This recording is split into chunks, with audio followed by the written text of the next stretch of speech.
Good morning, y'all. It is April Fool's Day. A little bit of a dreary morning out, but that's all right. So a couple weeks ago was the Battle on the Border powerlifting meet. Wrote a full blog post with input from everybody on the team, as well as put up a couple videos, including my Snapchat story.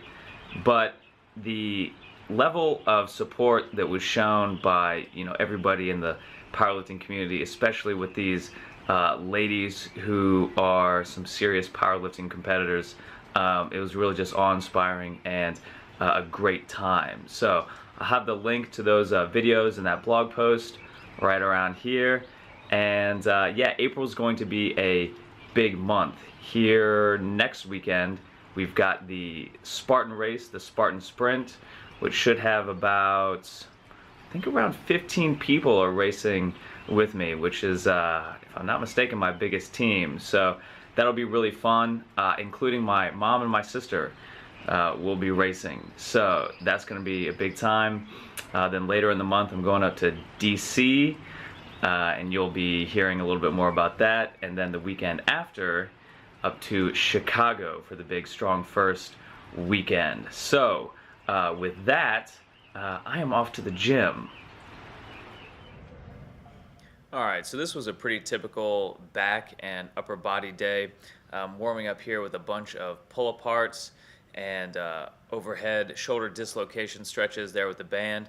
I actually just ordered an On-It mace, which, I don't know, might be kind of cheesy, but it looks cool, and I'll be looking forward to working out with that next week, especially to really warm up the shoulders and just get into some more unconventional mobility-oriented training there for the shoulders.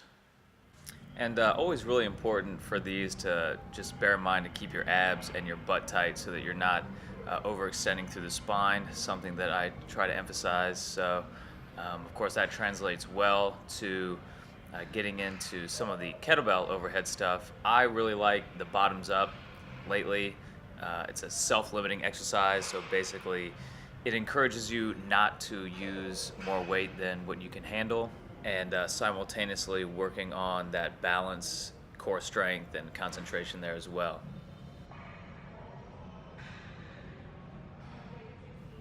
Alright, so I didn't film every exercise, much less every set, but for this particular workout, started off with 135-pound barbell rows.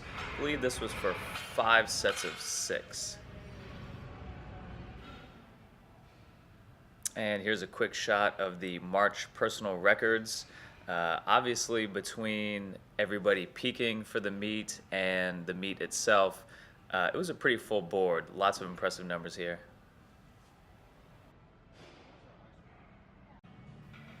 And one of my favorite parts about this workout is probably the weighted pull-ups and dips.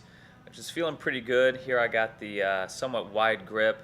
I believe that's 25 or 35 pounds I've got strapped on there for, I think I did 3 sets of 5.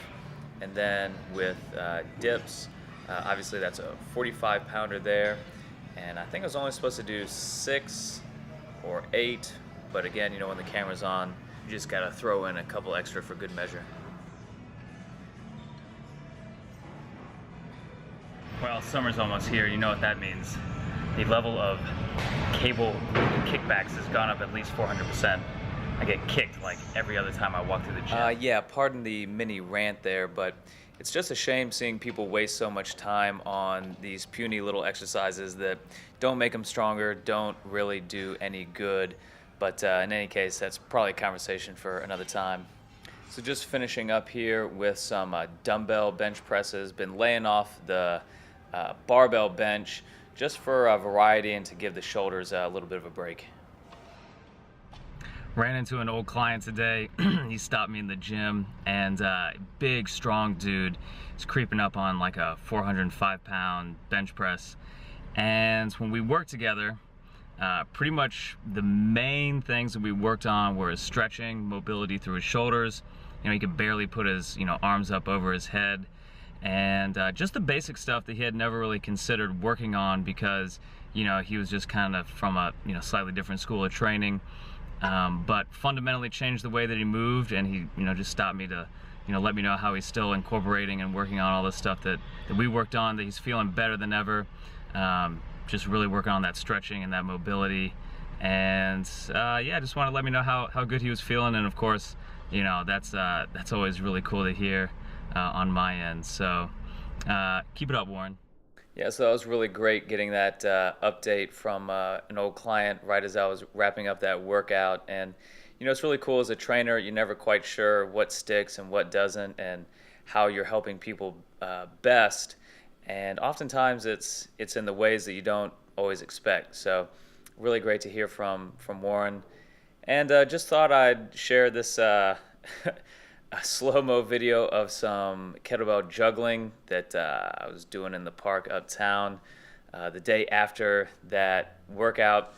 And obviously it was just playing around here after a more traditional, legitimate circuit-oriented workout of squats, swings, snatches, stuff like that.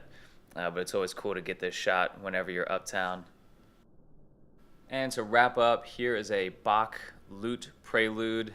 Thought I'd give this a go to kind of test out the camera. Sound quality is not the greatest, but you get the idea. And yeah, in any case, hope you enjoy. And we'll be back here soon with an update from the Spartan race and more training. Take care.